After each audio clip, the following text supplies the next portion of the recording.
ηλεκτρονική μουσική.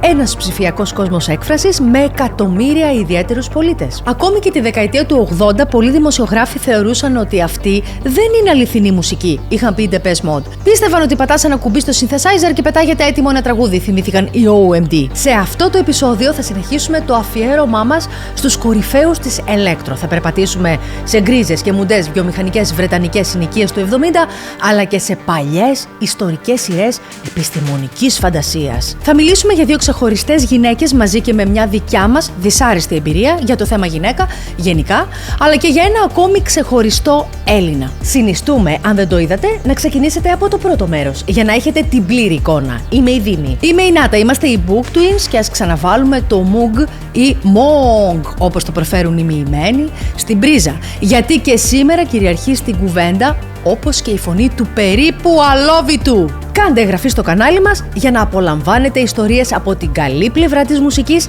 και εδώ αλλά και στο Spotify και πάμε!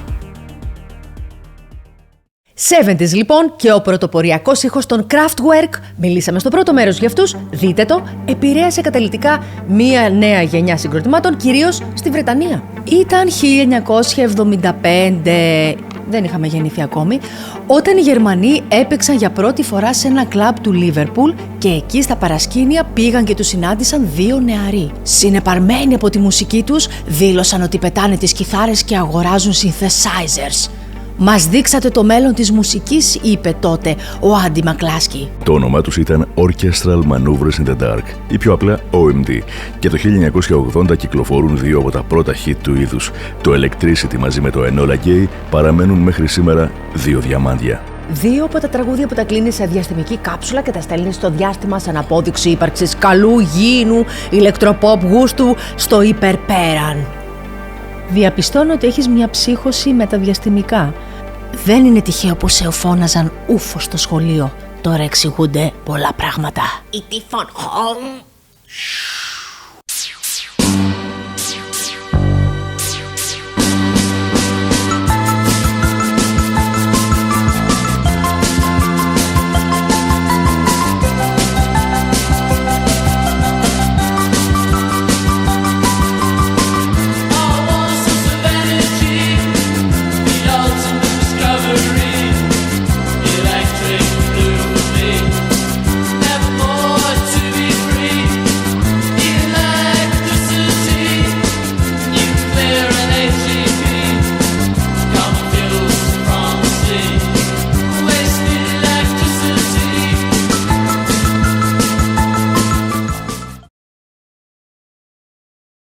Αν ρωτούσαμε 100 ανθρώπους ποιο είναι το δημοφιλέστερο συγκρότημα στο χώρο της Electro, νομίζω ότι πάνω από το 80% θα ανέφεραν τους Depeche Mode.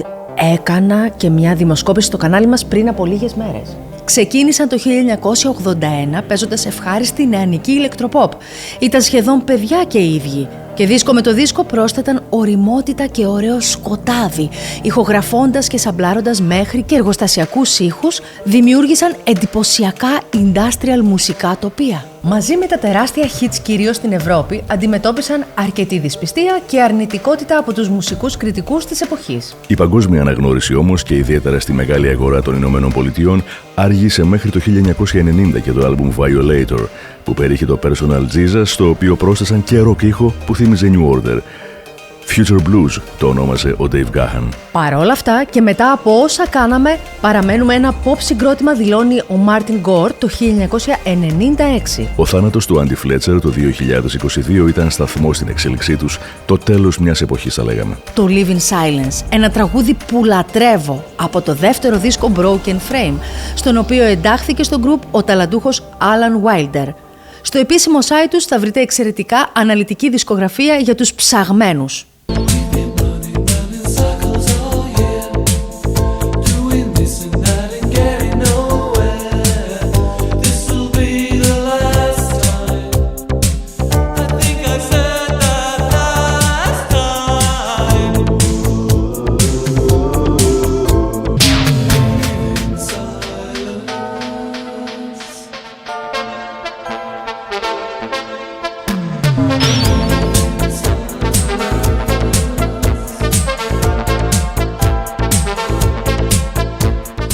Αν είστε από αυτούς που θεωρούν ότι οι καλλιτέχνες βγάζουν αριστουργήματα όταν πιάνουν πάτο, ακούστε το δίσκο Ultra το 1997. Ηχογραφήθηκε σε μία περίοδο υπερβολικής κατάχρησης ναρκωτικών του Dave, αλκοολισμού και των επιληπτικών κρίσεων του Μάρτιν και σοβαρής κατάθλιψης του Άντι.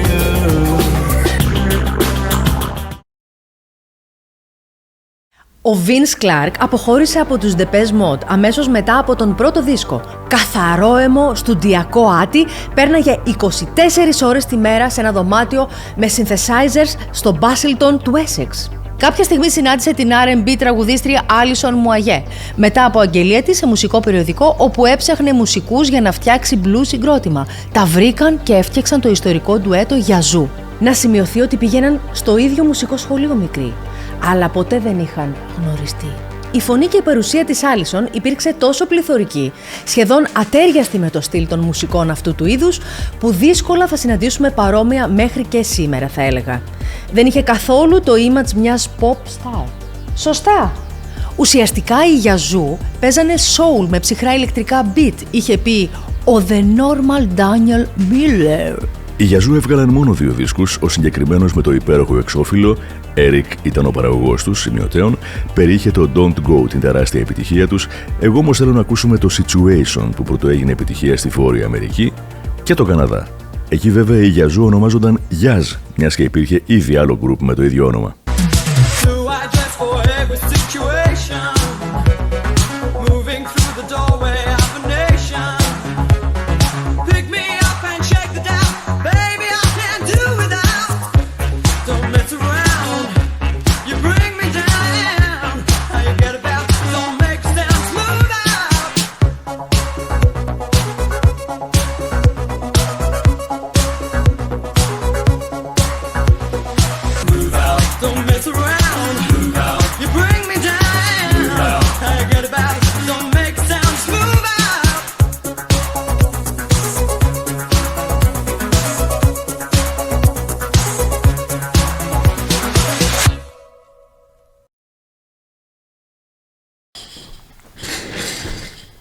Ωραία Yazoo, αλλά πάμε πίσω στα 60's για λίγο. Στο προηγούμενο επεισόδιο μιλήσαμε για τη Wendy Carlos.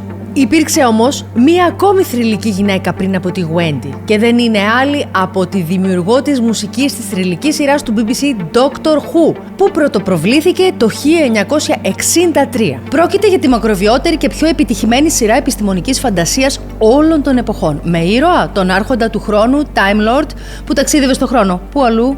Η Delia Derbyshire τον Νοέμβριο του 1960 έπιασε δουλειά σαν βοηθός στούντιο στο θρυλικό Radiophonic Workshop, ένα ηλεκτρονικό εργαστήρι που παρήγαγε ήχους και μουσικές για τις εκπομπές του BBC. The first stage in the realization of a piece of music is to construct the individual sounds that we're going to use. To do this, we can, if we like, go to these sound generators here.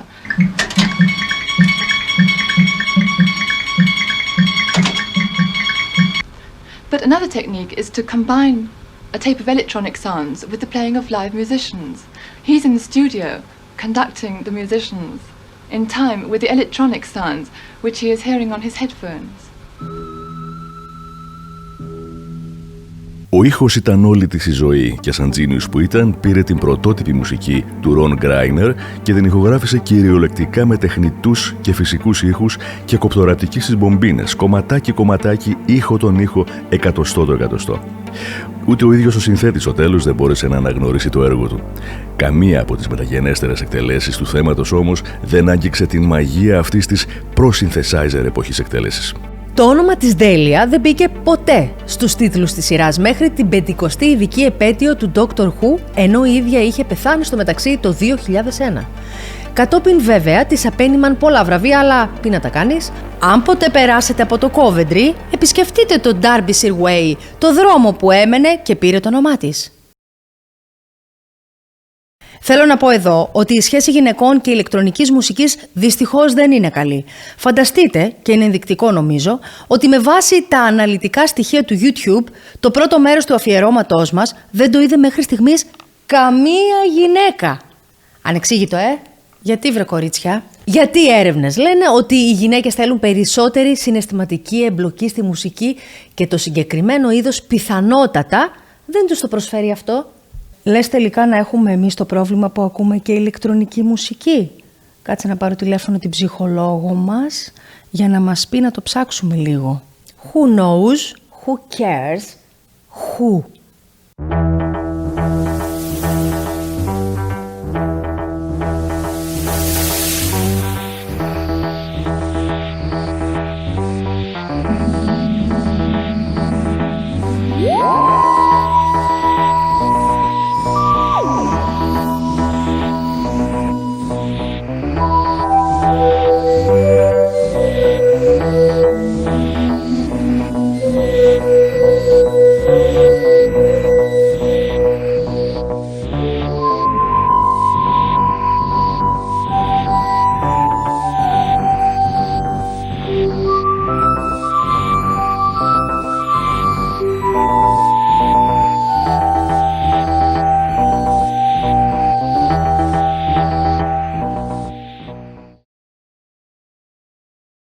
Ίσως σας κάνει εντύπωση η επόμενη επιλογή μου, αλλά ναι, ένα από τα μεγαλύτερα ροκ συγκροτήματα όλων των εποχών μας πρόσφερε σε κάποια τους τραγούδια μαγικά ηλεκτρονικά περάσματα. Ήταν 1971 και πειραματίζονται με νέους πιο progressive ήχους. Και εδώ έχουμε μία από τις πιο κλασικές μπασογραμμές στην ιστορία. Σαν τον Στέλιο Σαλβαδόρ κάτι, ίδιοι.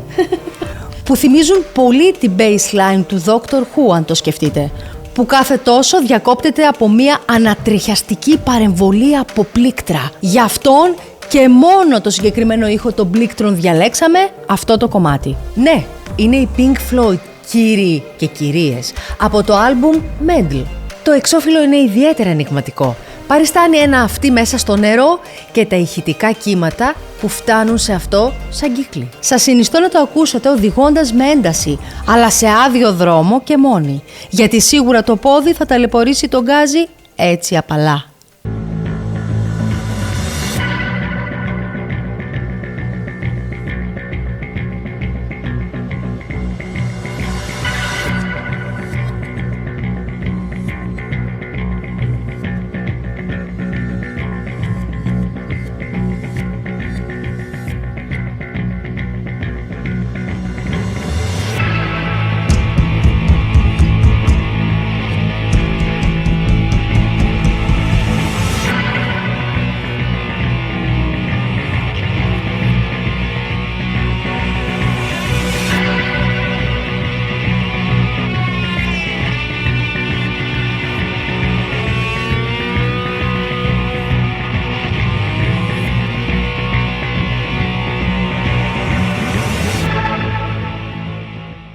Πολλοί φίλοι στο πρώτο μέρος σχολίασαν την απουσία καλλιτεχνών σαν το μεγάλο δικό μας αρχιτέκτονα, μουσικό, φιλόσοφο και πρωτοπόρο συνθέτη Ιάννη Ξενάκη, που εφάρμοζε διάφορες μαθηματικές θεωρίες στο μουσικό έργο του.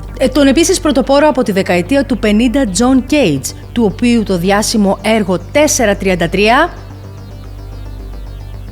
σας συνιστούμε να ακούσετε με προσοχή και να μας το σχολιάσετε και αρκετούς ακόμη. Ασυνήθιστα ακούσματα, συνθέσεις με ιδιαίτερους φυσικούς ήχους και για πολύ εκπαιδευμένα αυτιά.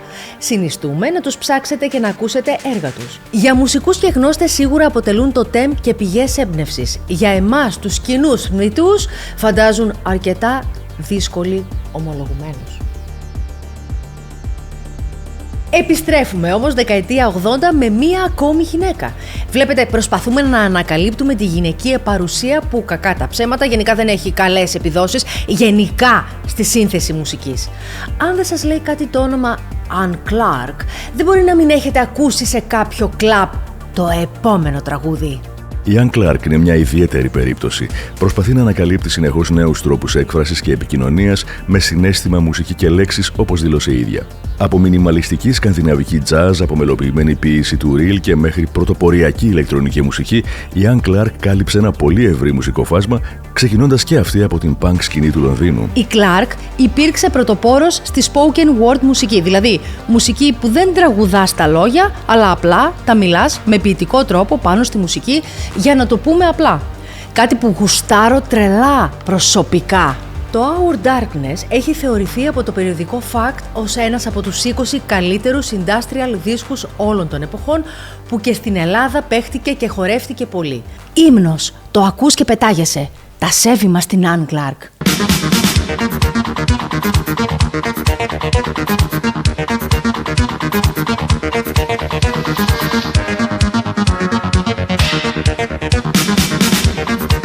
City nightmares you'd walk with me, and we'd talk of it with idealistic assurance that it wouldn't tear us apart. We'd keep our heads above the blackened water, but there's no room for ideals in this mechanical place. And you're gone now, and you're gone now, gone now.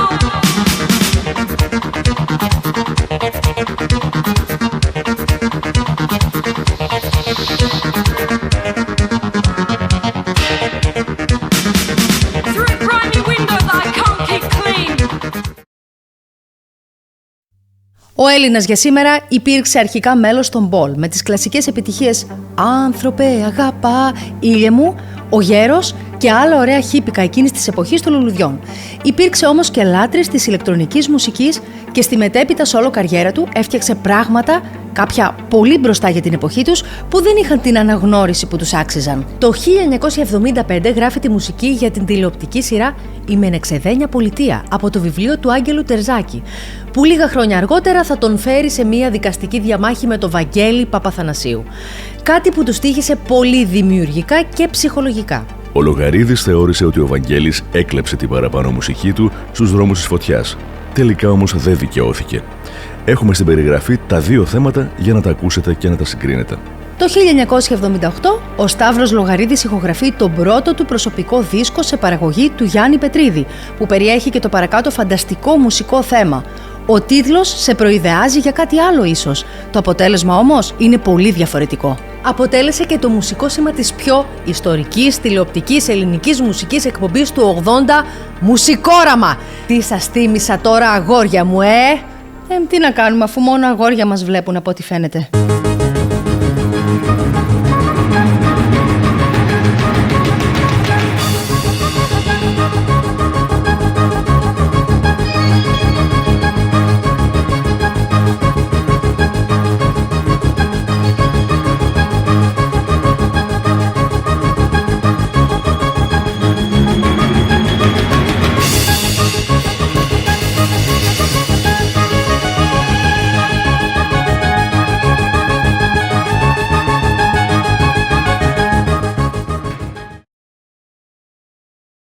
Τα γκρίζα βιομηχανικά σκηνικά της Δυτικής Γερμανίας σίγουρα έπαιξαν ρόλο. Πάντα οι συνθήκες της ζωής επηρεάζουν την τέχνη. Δεν ήταν μόνο οι Kraftwerk Γερμανοί. Και οι Tangerine Dream δεν θα μπορούσαν να λείπουν από αυτή τη σειρά αφιερωμάτων. Ο ιδρυτής τους, Έντγκαρ Φρέζε, υπήρξε γλύπτης και μαθητής του Σαλβαντόρ Νταλί στα 60's. Η επαφή τους με τους υπερρεαλιστές καλλιτέχνες, ο πειραματισμός με τα πρώιμα πολυμέσα ήταν καθοριστικά για τη μουσική τους δημιουργία, γνωστή αργότερα και ως σχολή του Βερολίνου. Οι Tangerine Dream έγραψαν μουσικές για ταινίες, έπαιξαν πρώτη live σε κομμουνιστική χώρα το 1980 στο Βερολίνο και έγιναν πολύ δημοφιλείς σε εκείνα τα μέρη του κόσμου, στο λεγόμενο τότε σιδηρούν παραπέτασμα. Το 1974 κυκλοφόρησαν το άλμπουμ «Φέδρα», το πρώτο εμπορικό άλμπουμ που περιλάμβανε sequencers. Έτσι έγιναν γνωστοί παγκόσμια. Στις 21 Δεκεμβρίου, σε λίγες ώρες δηλαδή από τώρα που γράφουμε το επεισόδιο, παίζουν live στο Eindhoven για τα 50 χρόνια από την κυκλοφορία του «Φέδρα». Μάλλον δεν προλάβατε να πάτε, οπότε ψάξτε στο site τους την περιγραφή τα επόμενα live τους.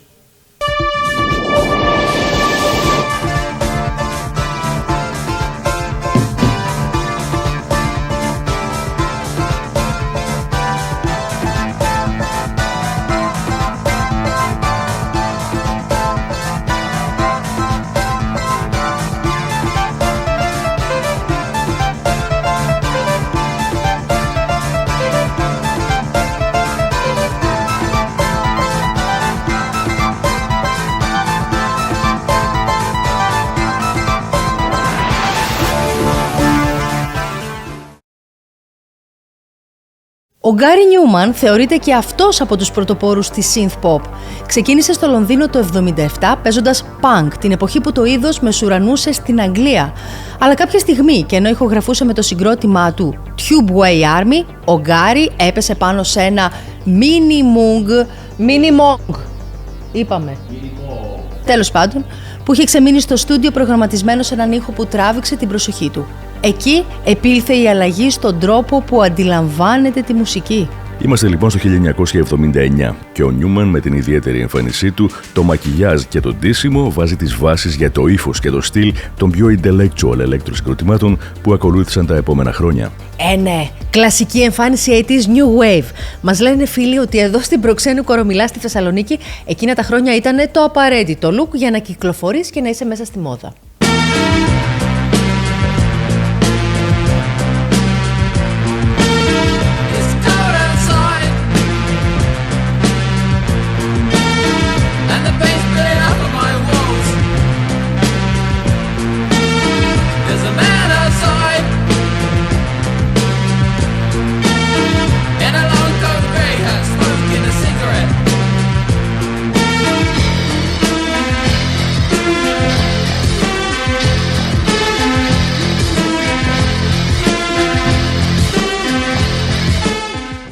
Το δεύτερο μέρος για τους πρωτοπόρους της ηλεκτρονικής μουσικής κάπου εδώ τελειώνει.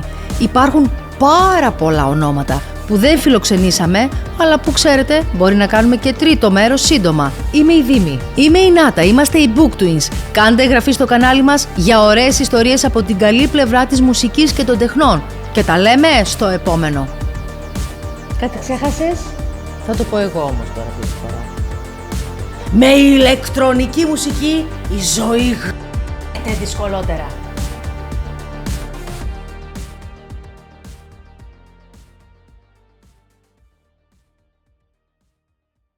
Τώρα πάμε έτσι λίγο.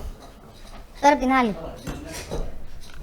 Το μικρόφωνο, το έχεις καλά? Το έχεις. Εσύ? Ναι. Τι λες ρε, με το φόλια μεγάλωσα. Απ' το φόλια τα ξέρω αυτά. Vince, the best mode. Και δίσκο με το δίσκο πρόσθεταν ωριμότητα και ωραίο σκοτάδι, ηχογραφώντας και σαλπάροντας μέχρι και εργοστασιακούς. Το πλοίο θα σαλπάρει για λιμάνια ξένα, για λιμάνια ξένα. Μαζί σου θα σε πάρει αγάπη μου και σένα. Πάει το Μαδρίτη, το έχασε. Λοιπόν, εχάμεν.